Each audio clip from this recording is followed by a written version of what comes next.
Awakening is the next natural stage of human development. So awakening is simply to recognize the nature of our essential being. It's not some weird, mystical, religious experience that's only available to the few. It's available to everyone. What we essentially are is already fully awake, fully aware. And it's totally unlimited. Your true nature is closer than the you that you think you are. Consciousness is the ultimate reality of the universe. The next step in science is to say that consciousness is fundamental. What is awakening anyway? Somebody explain that to me.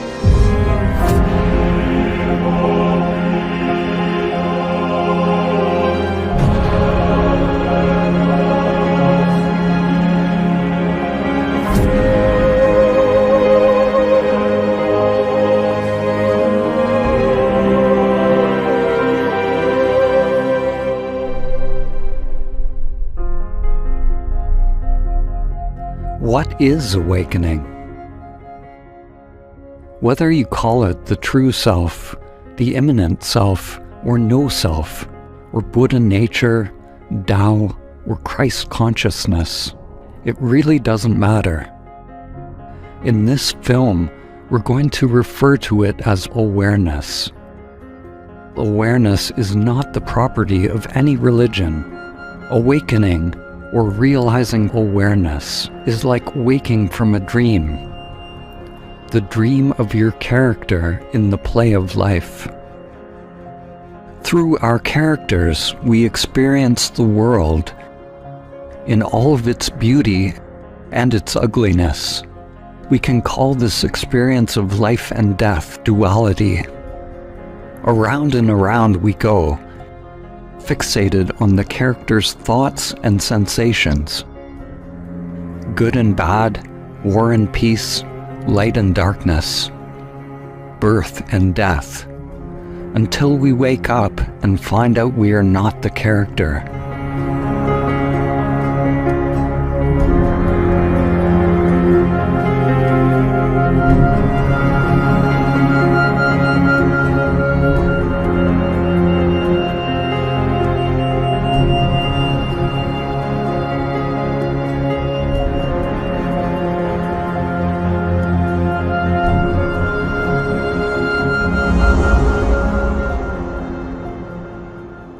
In this film, we are extending an invitation for you to directly experience your true nature, to find out directly, not intellectually, who are you?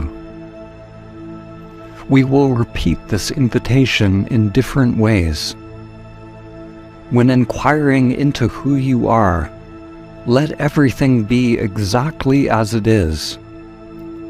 Don't move the mind to make something happen, or to find some answer on the level of mind. And yet, don't try to push away the mind. Simply intend to directly experience who you are, letting the mind be a don't know mind.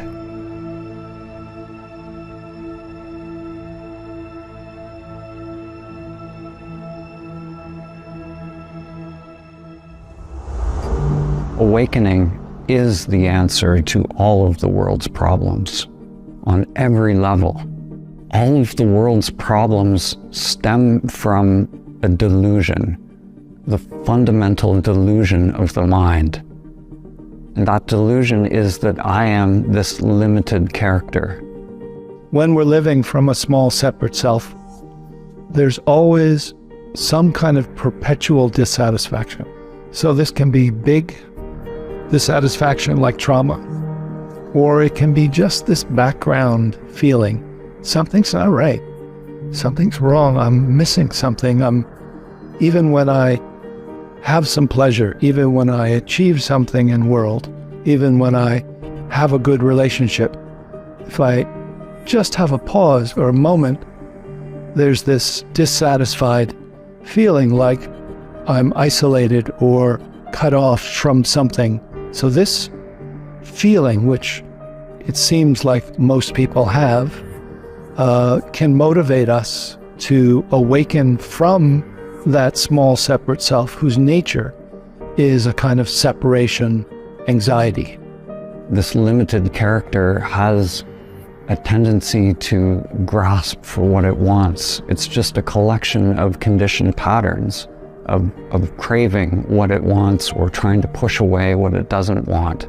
It's this endless process of, you could say, a pleasure principle, going after pleasure, avoiding pain. And if we believe we are this character, this conditioned pattern, then we suffer and we create suffering in the world. The world becomes a reflection of that egoic consciousness. The benefit of awakening is that you suffer less and the people around you suffer less. There's no doubt in my mind that my initial connection with my understanding of God was an awakening for me in my life, the biggest awakening that I've ever experienced. It was very much as if I had been asleep really for 50 years, walking around like a robot, just doing the things that I was taught to do from the time I was a young man. I had the whole formula down. Get the girl, get the car, get the job, get the house, get the spouse. A formula that I already thought was how life was supposed to work, until I got to be around 53 years old and I realized that while I had done most of those things and had become professionally successful to a degree, then I realized that none of it mattered. I woke up somewhere around the age of 53 realizing none of this matters. None of this means anything. Was shocked to find how little it really meant, how pointless it all was.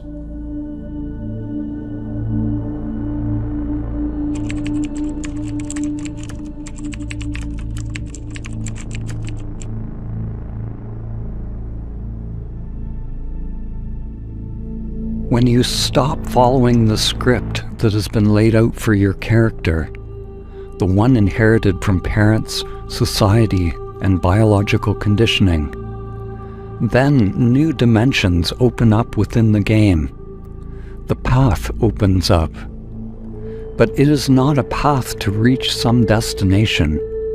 It is a pathless path, a stripping away of illusion to arrive exactly where you are, in the now.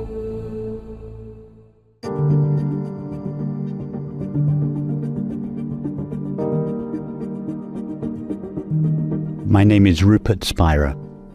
I speak about the essential non-dual understanding that underlies all the great religious and spiritual traditions.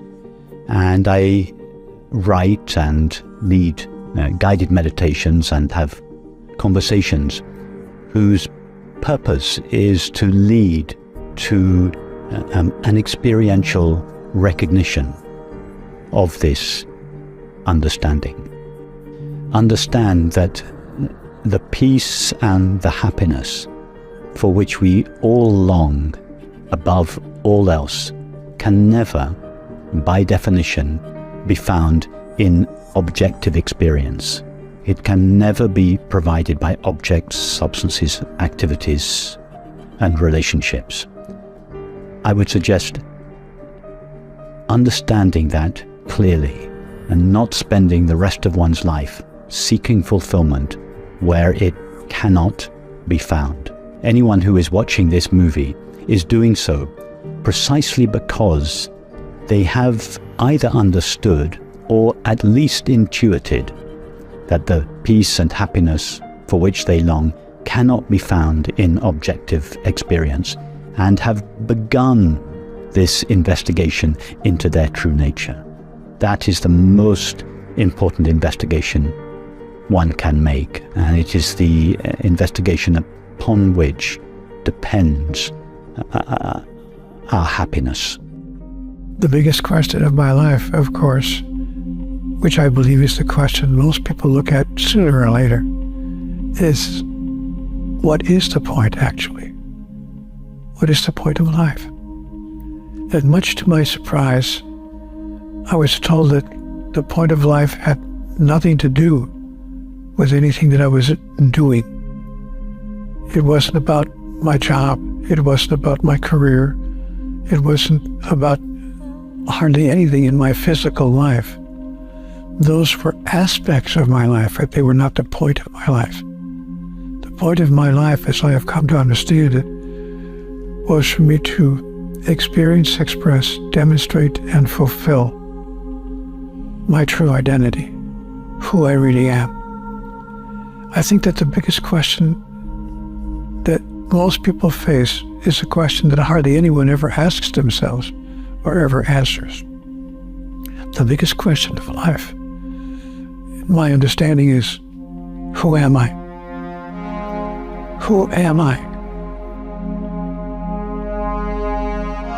Am I simply a physical entity, like a bird in the sky or a fish in the sea? You know, perhaps more sophisticated, but just a physical entity. I'm born, I live, I die. That's the beginning and the end of it. Or is it possible, just possible, that I'm more than that? Is it possible that I'm a spiritual entity, simply having a physical experience?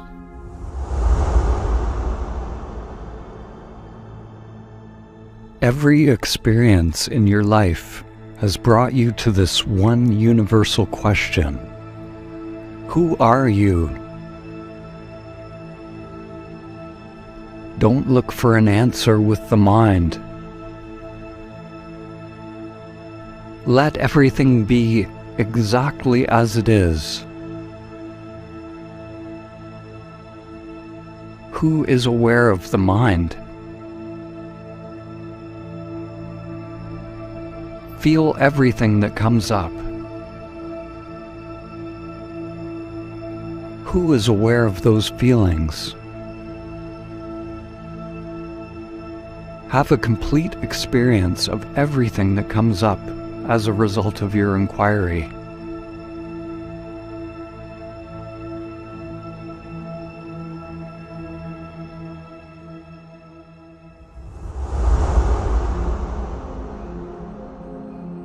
I'm Donald Hoffman, and I'm a professor emeritus of cognitive sciences at the University of California at Irvine. My work has been teaching students, although now I'm emeritus, so I don't teach. And now I do research. I do research on, right now, on consciousness, mathematical models of consciousness, and how physics and space-time might arise from a theory of consciousness that's completely mathematically precise. My own journey has been both from the spiritual side and from the science side. So my father was a minister, a fundamentalist Christian minister. So I got that, on Sundays, and I got science at school, and they conflicted, right? The stories I was getting were contradictory. And so as a teenager, I realized I needed to figure things out for myself. And I decided the question I wanted to answer was, are we machines? Are people just machines or not? I mean, from the physicalist point of view, we would just be machines. From a spiritual point of view, we wouldn't be machines. It wasn't precise enough to say what we would be. And so I decided to ask the question scientifically, are we just machines? And the best way I thought to do that would be to study artificial intelligence. And so I went to MIT and was in the artificial intelligence lab studying artificial intelligence, and also in what's now the brain and cognitive science department studying the human side of things, because I wanted to do both. I wanted to study what can machines do and what's special, if anything, about humans and human neuroscience.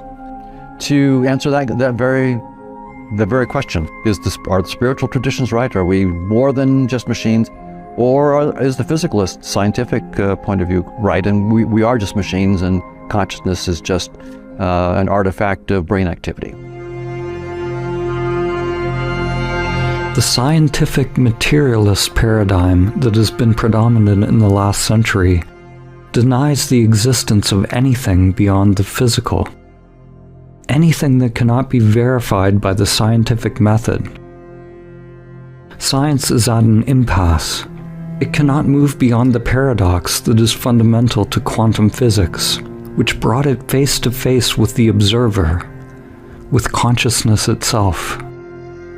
Likewise, religions are for the most part functioning only on the level of belief.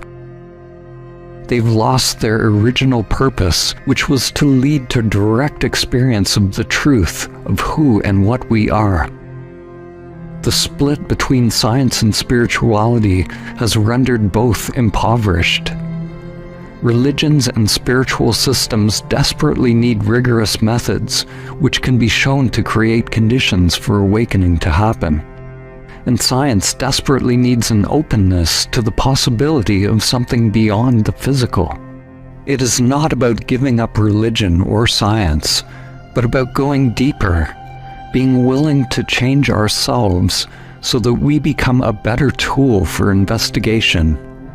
We are the ones doing the experiment and the experiment itself. Religion has been the language and the container of these traditions of meditation, spirituality, that have been written down and passed on through the generations. Now, certainly there is some language that is very literal, which divides religions and divides cultures when things are taken literally. But if you feel the spirit of religion, you can follow the thread back to authentic awakening. Anyone has the potential, whether they have belief or no belief, because awakening is inherent within our human consciousness just by our human birth. So whatever you call it and whatever language is used, there's certain principles that seem to be the same throughout these different religions and spiritualities and meditation traditions. When I was younger, this understanding was mainly available in the Eastern spiritual traditions. It was available in the Western traditions, but it was so disguised and codified in those traditions as to be almost inaccessible. So many people of my generation went physically, or at least intellectually, to the East to find this understanding. And Eastern culture, by comparison with Western culture, is exotic. And so this understanding acquired a flavor of the exotic from the cultures in which it was expressed. And many people, myself included, thought as a result of this that there was something exotic about the non-dual understanding, that it required some extraordinary way of life. You had to give up family life, or grow your hair, or get a special name, or subscribe to some kind of teacher or tradition, or engage in strange practices. All these kind of things which had nothing to do with the core understanding, and they were to do with the culture in which the understanding was expressed at a particular time. So now the understanding has been completely divested of the traditional cultural packaging in which many of us first heard about it, and now just the essential understanding is available in a way that enables us to carry on leading our lives exactly as they are. Family life, work life. It's not necessary to make any external changes in one's life. The challenge we have on this planet is that we think there's more than one essence. So we live in a world of what I would call duality. There's male and female, black and white, big and small, fast and slow, up and down, here and there, before and after. But in fact, there's only one thing. All things are one thing. And there is only one thing. So it turns out that when we look deeply at everything, we see that here and there, big and small, fast and slow, up and down, left and right, male and female, are all the same thing, simply expressing different characteristics, but in no way separate from each other. I believe that all of us are individuations of God. I believe that God exists in, as, and through every human being, and for that matter, every sentient being in the cosmos. So I see then that I am in relationship to God as a wave is to the ocean. The wave is no different from the ocean. It's simply an arising of the ocean in individual form. And when that individuation is complete, the wave recedes back into the ocean whence it came, to arise again on another day. And so I believe that we are all individuations of divinity. And when we see everything as divine, we change our relationship with everything, and everything becomes different in our experience. That's how the world changes.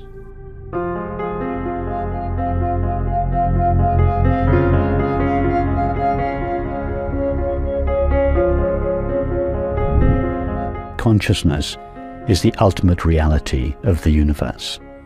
So we might well ask, if consciousness is the ultimate reality of the universe and everything and everyone is obviously that, then how come that the world appears to us as a multiplicity and diversity of discrete and independently existing people and animals and things, all made out of stuff called matter? How can we reconcile this statement that consciousness is the ultimate reality of the universe when it appears as a multiplicity and diversity of objects made out of matter? So the evidence that I'm using to suggest that consciousness is fundamental has many aspects to it. One is that physics itself says that space-time isn't fundamental, and evolutionary theory also agrees that space-time and physical objects are not fundamental reality. Now, both of those theories tell us only that space-time is not fundamental. They don't tell us what is beyond space-time.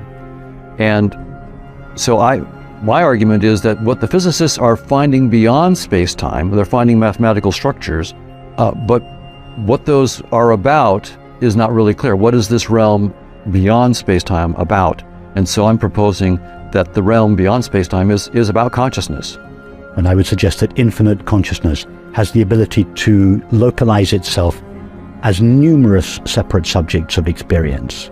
That is, all sentient beings, all people, all animals. Each of us are localizations of infinite consciousness, in infinite consciousness, made only of infinite consciousness, from whose perspective it views its own activity as the outside world. So what appears to us as a world made out of matter, from our localized perspectives, is, from the point of view of reality, simply the activity of the one infinite consciousness. In other words, in the ultimate analysis, there are no discrete or independently existing things or people.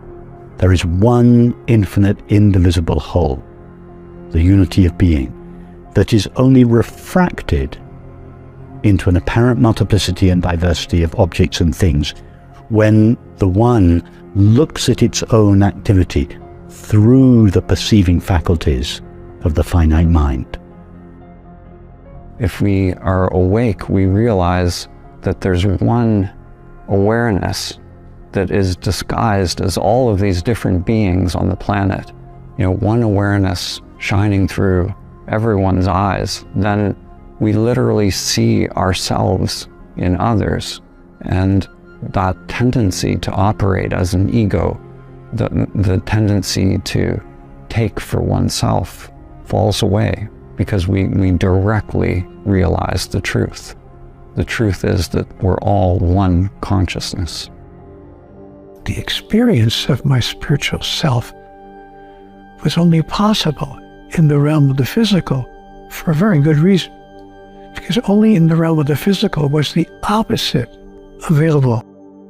In other words, just to use a simple example, if I wanted to experience myself, if I could speak metaphorically, as the light, I couldn't experience being the light if I was amidst the light, nothing else around me but the light. which is a perfect definition of the realm of the spiritual. So I would come to a realm which I call the realm of the physical, where there is something other than the light. Because if I want to experience myself as the light, not just know myself as that, but experience it, I could only do that where there was the opposite of the light, in this case, the darkness. So I brought myself to the physical realm where the light and the dark exist simultaneously. And then in that outward expression of myself as the light, I could be who I really am. This understanding suggests that behind our differences, we are all the same being, not a similar being, but we are all literally one, the same being. And love is the felt experience of this oneness or shared being. It's a theorem of our theory that there is ultimately one consciousness. So we have this dynamics of many, many conscious agents, but the theory tells us that ultimately all those conscious agents are really just projections of a single one consciousness. The current paradigm in science has, and it has been for centuries, is that space and time are the fundamental nature of reality. They're irreducible, and they are the foundation of everything. And prior to Einstein, space and time were viewed as separate. Now space and time together, unified into space-time, are viewed as the fundamental nature of reality. And science has then assumed that space-time and objects in space-time are the foundational reality. And so, for example, when we talk about consciousness itself then must be somehow a product of objects in space and time.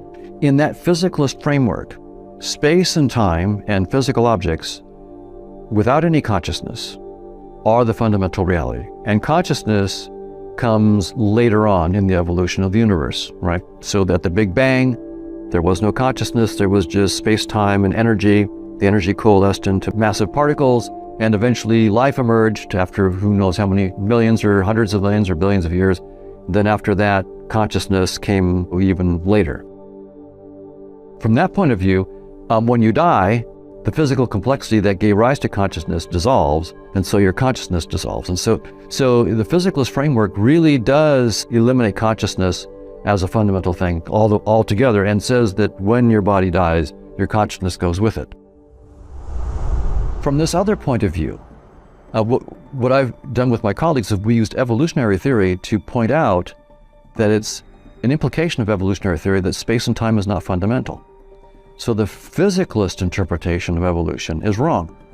The idea that space and time and particles somehow have evolved to human organisms is the wrong framework, because space-time itself is not fundamental. We're positing a dynamics beyond space-time that's much richer, this dynamics of consciousness. What we do not do is throw away our old theories. When physicists say space-time is doomed, that doesn't mean we no longer pay attention to Einstein. Absolutely not. We pay attention to Einstein.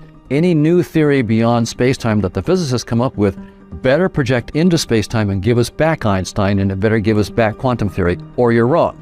Right? So all of our old theories are wonderful, wonderful friends, and we're going to keep them as special cases of a deeper theory. So in our theory of consciousness, we have to do the same thing. We can't just propose anything we want. We have to have a theory of consciousness that projects and gives us back space-time. It gives us back quantum theory. It gives us back special and general relativity, and it gives us back evolution by natural selection. If we cannot do that in precise mathematical detail, then there's no reason for scientists to take our theory of consciousness seriously. It's as if infinite consciousness puts on a virtual reality headset, as it infinite consciousness puts on a VR headset made of thinking and perceiving. And in doing so, the moment it puts on the VR headset, it localizes itself within its own activity. And through that headset, it looks out through the perceiving faculties of a finite mind, seeing, hearing, touching, tasting, and smelling. And it fragments the unity of its own being and makes it appear as 10,000 things.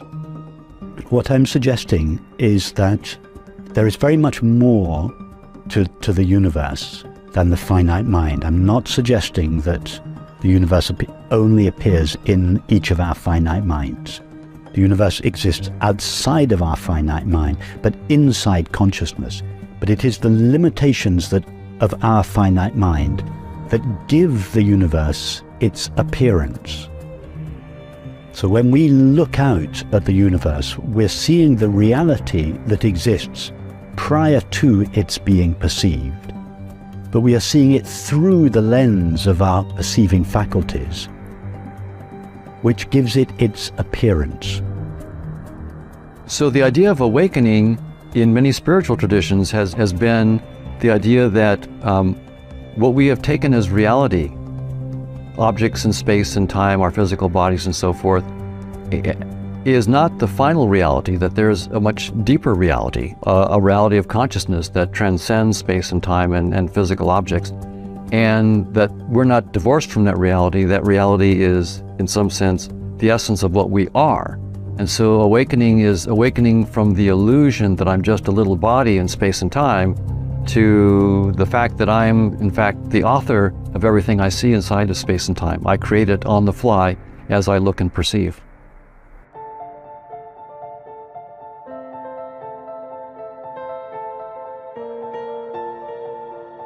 One becomes awakened by recognizing that what we essentially are is already fully awake, fully aware, complete, whole, fulfilled, at peace.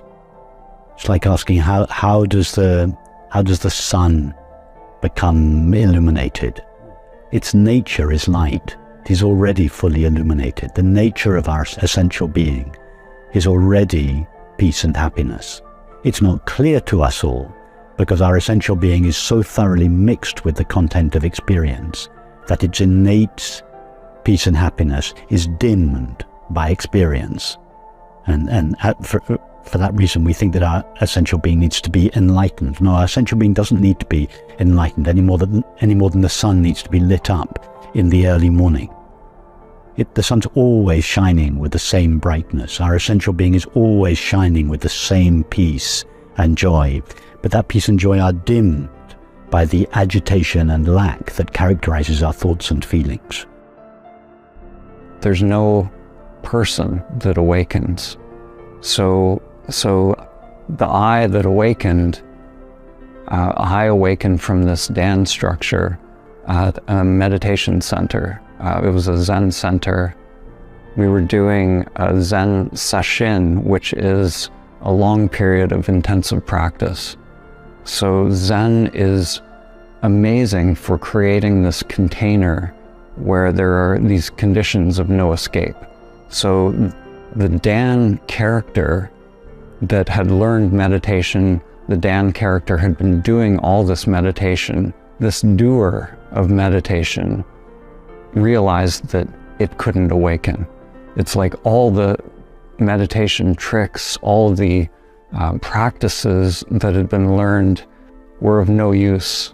It got to the point where that character who was trying to awaken failed to awaken and had to fail. The character that I'd been living, the character that I'd been playing all my life had to let go or die. And what was left when that character, when there was no doer, when there was no meditator meditating or doing something called meditation, what was left was my true nature, or me, just me. When we awaken from this small, separate sense of self, it's not that we're killing the ego or we're fighting it. It's actually we're allowing it to semi-retire from its job of ego identity and then relax to be part of our team, part of our consciousness. And this gives us a sense of freedom immediately, that we're not looking at the world through a small lens, that we're open-hearted and open-minded in a way that's expansive and yet at the same time more intimately connected. Enlightenment is not about becoming awakened. Nobody becomes awakened or enlightened. It's a recognition of the light of pure knowing, whose nature is peace and happiness, that we always and already are. My name is Lisa Natoli, and I'm known as a spiritual teacher. I teach about healing and awakening and transformation. Awakening is the recognition of your true nature, and it's the realization of what you really are, which is consciousness. And consciousness is just one word for many words that people use for awareness, life, love, God, light. It's like waking up to the recognition that I'm not this body, that I am that which never dies and that which is never born. And the easiest way for me, that was a very difficult idea for me. I've been on a spiritual path since 1992. I started with A Course in Miracles. I studied it religiously. I mean, I was someone who was so committed to knowing the self, knowing God, waking up. I couldn't get it because I was under the belief that awakening was something mystical, that something would happen, that something would occur, and it would be like Jesus or Buddha or all of these enlightened masters. And it wasn't happening for me. I couldn't understand, like, why am I so committed? And I'm having deep moments of peace and happiness and joy, and still struggling. I started to realize the simplicity of our true nature, which is awareness. So, for someone who's listening to me right now, the awareness that's hearing this voice, that's what we are. And it doesn't have a location, it doesn't have a gender, it doesn't have a color, it doesn't have a body, and it's totally unlimited. So awakening is where we wake up to our true nature. We wake up to the realization that I am the awareness of this experience right now as I'm here. And it's so ordinary, we miss it. we think it can't be that simple. The recognition of our true nature, it doesn't lead to happiness. It is happiness. That the nature of being is happiness itself. So the recognition of our true nature is the experience of happiness.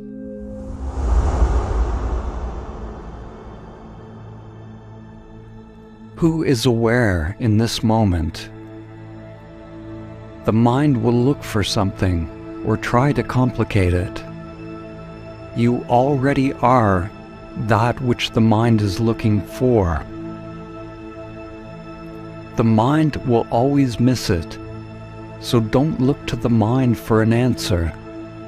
Don't push away your thoughts, and don't get caught in the thoughts. Simply let go of the interest or attachment to thoughts, ideas, and beliefs. Intend to directly experience who you are. Don't try to negate the mind or to achieve some state. All doing, all manipulation, all movement is more controlling by the mind. Allow the mind to be as it is.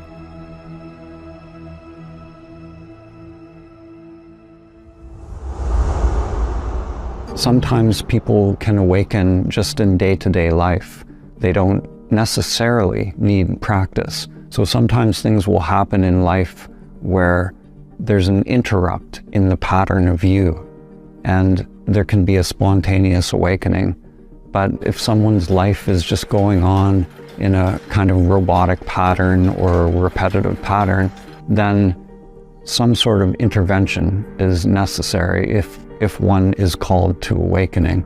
And that interrupt in the pattern of view is sometimes called sadhana or spiritual practice.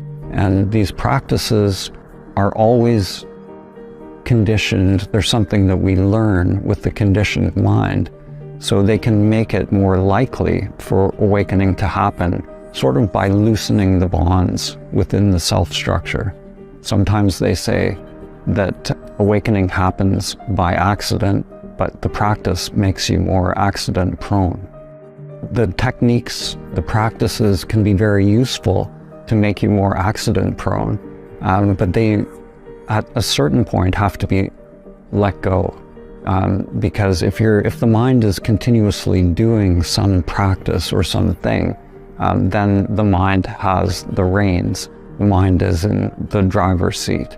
So the practices are useful, very useful as stepping stones for making the self-structure, you could say, less dense, or lightening up the self-structure so that it becomes more permeable to our true nature. The paradox with practice is that when you finally awaken, you realize that all of the practices were being done by the false self, the character in the VR game, and that you, the true self, was never bound. All you have to do is give up the preferences of the ego, to give up the fixation on things. Anything within the field of changing phenomena is not the true self. The you that you think you are, the you that you've always been identified with, will never awaken. You awaken from that character. You awaken from the delusion that you are this conditioned character. So when people come to these retreats, they think, this I, this little me is going to awaken, some great thing is going to happen. But at a certain point, that little me will never do it. It has to give up, it has to fail. And it's only in that failure we realize who we are, that we've always been aware, we've always been present. We just got hooked into this character and we believed we were that.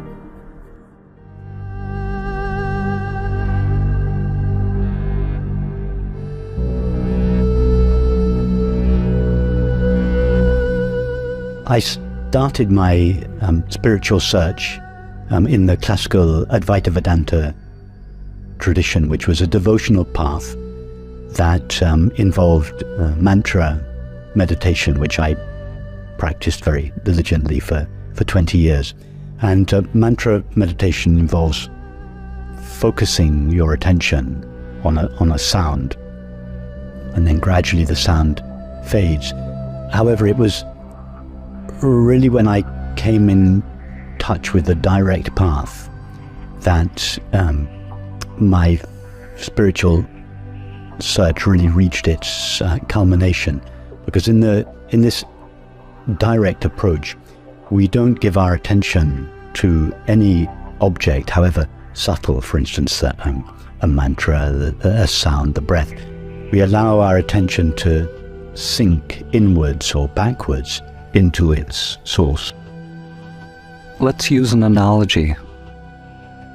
Imagine that you are watching your life on a television screen.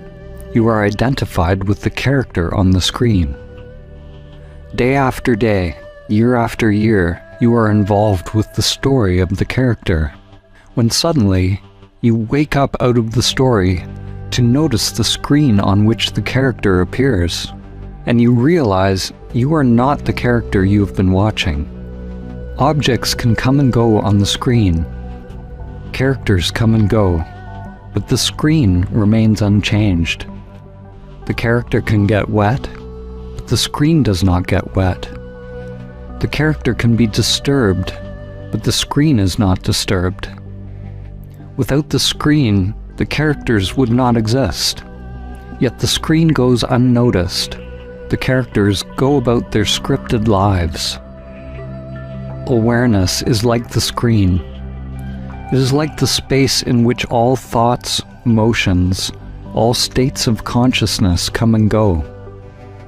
Thoughts, sensations, and the entire outside world appear on the screen, constantly changing, but the screen does not change. It's the mind that changes states through the human experience, but there's something, that which you are, that remains, something that is ever present, that is aware of those changing states, and that is consciousness, or our true nature. As long as there is attachment to a character on the screen, a sense that I am that character, then there will be suffering, Maya, the illusion of the self. Nothing you can do as the dream character will help to free you. Whether you follow the script in the drama of your life or rebel against the script, if you act from the point of view of the character, then you're caught in the illusion. To awaken, stop identifying with what appears on the screen. Recognize that it is all impermanent. Stop reacting to thoughts and treating the program as real. If I withdraw attention from the screen, turning awareness towards itself, an unfathomable thing happens. Awareness itself wakes up. This is not a happening. Happening is what happens on the screen. Awakening is just recognizing the screen that was always already there. Do not believe your next thought. Instead, turn awareness towards awareness itself.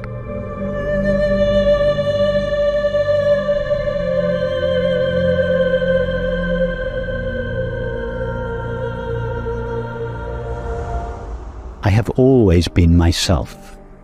My sense of myself runs throughout my life. It remains consistently present throughout my life. What is present in me now that was present yesterday, last year, 10 years ago, and when I was a 2-year-old child? What is this essential I or self to whom all my experience happens? The recognition of the nature of that one is the great secret to life. It is the direct path to peace and happiness. It's not something that a person initiates. It's something that a person recognizes. To recognize, that is to know again what we've known from the beginning, but have simply forgotten or denied or failed to believe.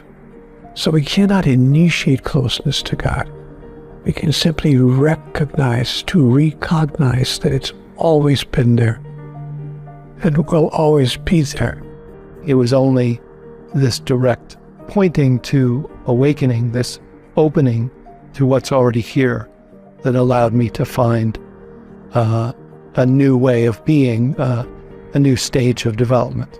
Many people think it's a very impossible or out of reach goal to know the self. And my own sort of purpose as a teacher, just because of my own awakening, has really been wanting to make it very practical, very down to earth. I love to teach people. It's available to everyone. If we believe and feel that we are a temporary, finite, separate self, we are, whether we know it or not, searching for peace and happiness. In other words, it's not possible to be a separate self or to feel oneself as a separate self and not be in search of happiness.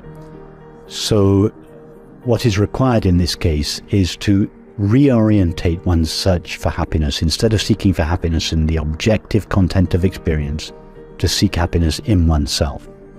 So the spiritual practice that is required is to direct one's attention, or more accurately, to relax one's attention into its source, pure awareness, rather than direct it towards an object, substance, activity, relationship, and so on.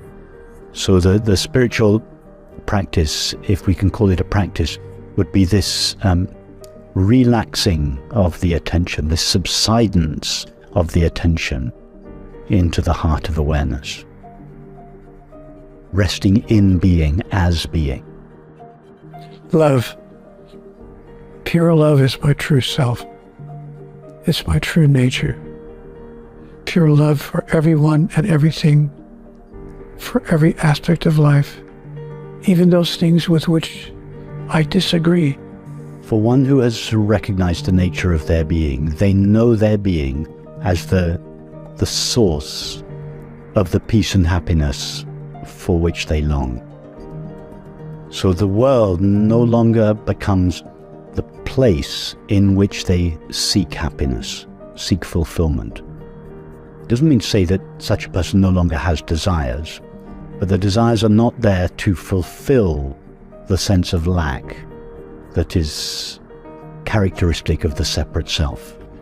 As such a person has found the source of happiness within themselves, and their desires come from that sense of happiness.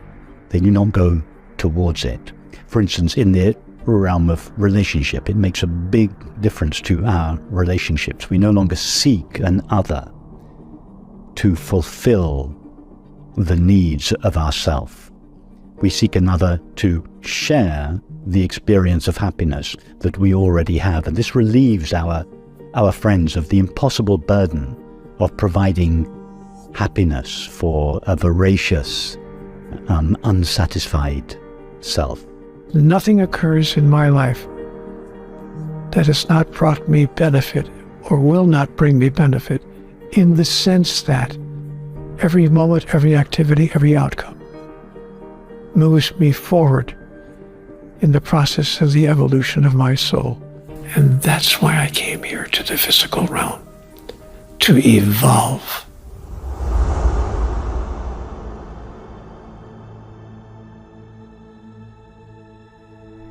Remain open. Feel your inner aliveness, letting energy circulate freely. Don't try to make anything happen. Who is aware of that energy, that inner aliveness?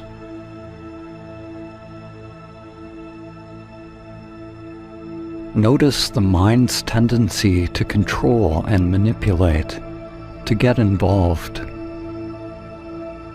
Without the use of your memory or language, who are you? Beyond the mind and senses, who are you? Who is aware?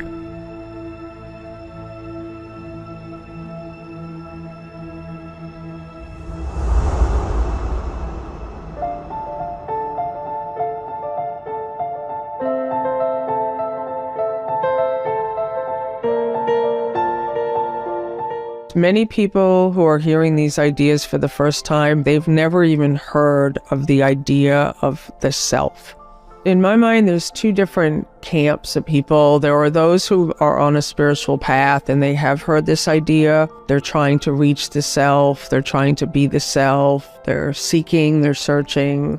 And then there's other people who have just been living their life. They've never heard of these ideas before. They've never heard of know thyself. And many people think know thyself means know the body, know yourself, be authentic. What it really means is to know thyself, is to know what you are in truth, to really know your true nature.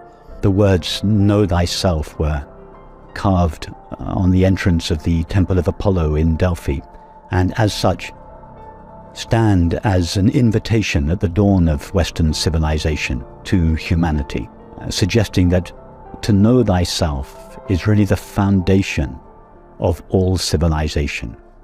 Why? Because our self stands at the center of all our experience. Whatever we are experiencing, it is we who are experiencing it.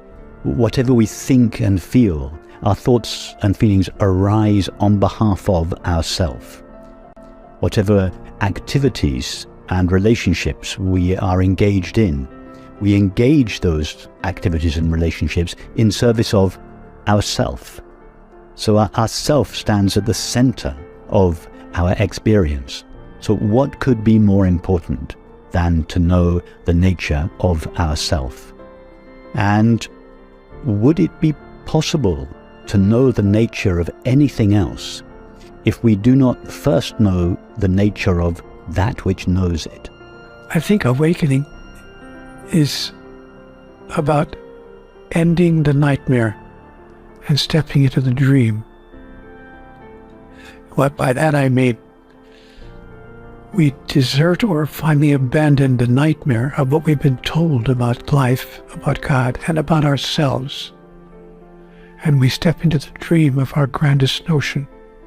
I often ask, what do you think your life would be like if you found yourself stepping into the highest, grandest, most wonderful thought you ever had about God and about life and about yourself? So this recognition of our true nature is not only the recognition that brings our desire for happiness in the world to an end. It is also the recognition that enables us to live in a way that is consistent with the understanding that at the deepest level, everything and everyone are one. This understanding would bring kindness, compassion, justice, tolerance, understanding into our society. Our society would be revolutionized by this understanding. As humanity lets go of ego-based approaches, then science, religion, politics, and economics start to reflect the perennial wisdom. Whether it is the native traditions who realize great spirit in all things, or the Egyptian Kemetic traditions who describe the human evolutionary journey from the lowly scarab to a one source. Or when we hear the words of the mystics of the Christian, Hindu, Muslim, or Buddhist traditions, or the teachings of Plato and Plotinus, we find that those who have realized their true nature speak of groupings of conscious agents. Of course, they use the language of their culture and times to express the one perennial truth. Science is now starting to see not a world of unconscious particles and fields, but a universe made of conscious agents.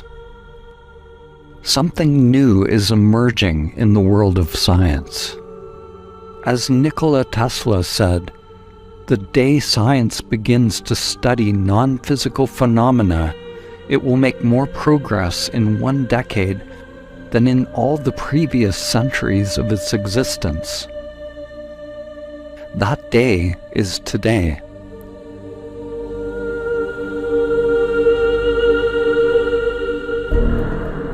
Every time that we've had a mathematically precise advance in science, it has opened up new technologies that look like magic compared to what we had before. So my feeling is that this theory of conscious agents beyond space-time will give us technologies that will be truly mind-boggling. For example, right now, most of the galaxies that we see, I think 97% of the galaxies that we see, we can never go to. They're receding from us faster than the speed of light. So that they're not moving through space faster than the speed of light. Space itself is expanding so quickly that their speed moving away from us is greater than the speed of light. So we could never travel through space to go to 97% of the galaxies that we can see. So there's all this real estate out there that's waving at us and saying, hi, we're out here, and you can never come to us. That's if you go through space-time. But what if you realize that space-time is just your headset? It's just the format of a game, and you're not stuck inside the headset. You can play with the software that's running the game. So it's like someone who's like in Grand Theft Auto. You're a wizard of Grand Theft Auto. So you know how to use the car and drive through roads, and you can beat everybody in the game. But suppose you actually know the software that runs Grand Theft Auto. So you step outside of the Grand Theft Auto headset, and you can play with the software. Well, you can take the gasoline out of the tank of the wizard. You can give him a flat tire. You can change the geometry of the roads. You can do whatever you want to. So once we understand our space-time headset, we won't have to travel to the Andromeda Galaxy through space-time, which would take us 2.4 million years, we can just go around space-time.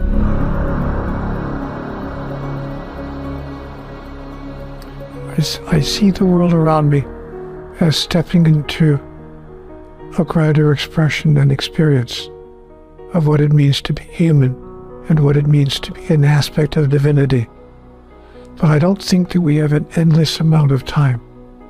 I get a sense that time is running out, that it's now or never time. I think we're on the right path. I have a sense of optimism that because of the kinds of opportunities that we see today in the world to communicate powerful and important ideas, ways that we didn't have even a few years ago, are creating the possibility that we can get to that place of critical mass, that we can reach critical mass before our time runs out. But we would be mistaken if we think we have an endless amount of time on this planet. When each individual disidentifies from their conditioned character, then they're no longer acting as an egoic entity. And that brings about a transformation on the planet. This brings a new Earth. But life as we know it right now on this planet, I think we need to make some changes and make them quickly, dramatically and radically, if we want to see the tomorrow for which we've all dreamt. So could this understanding become mainstream in our lifetime? Why not? Yes. The challenge we have right now is nothing is working. And the time has come for us to stand up and say that's true. Surely we can do better than this. Surely. We can expand our understanding of who we are and our expression of our true nature. We need to pay attention to our environment, to our politics, to our economics, and to our spiritual process on this planet. Because the problem in the world today is not a political problem. It's not an economic problem. It's not a social problem. It's a spiritual problem. It has to do with how committed we are to stepping into the highest spiritual truth.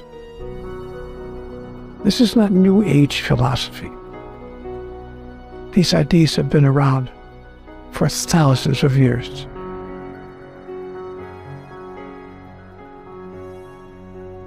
The perennial wisdom has been expressed through countless traditions and cultures, and like awareness itself, has always been hidden in plain view. In Christianity, the Gnostic Gospel of Thomas contains direct pointers to our true nature. The disciples asked Jesus, "When will the kingdom come?" Jesus said, "It will not come by waiting for it. It will not be a matter of saying, 'Here it is,' or 'There it is.' Rather, the kingdom of the Father is spread out upon the earth, and people do not see it. The kingdom is not here or there. Awareness is not here or there. It is not fixed in time and space. If you are waiting for something to happen, for some outward event or some state, some ascension, some healing or some energy, then your conditioned mind is still seeking. It is still mediating your experience of the now. In Buddhism, they say samsara, the world of suffering, and nirvana, the world of liberation, are not two separate worlds. They are one and the same. We don't manipulate or change things to arrive at some mystical reality. When we awaken, the perfection of the world is revealed directly as it is.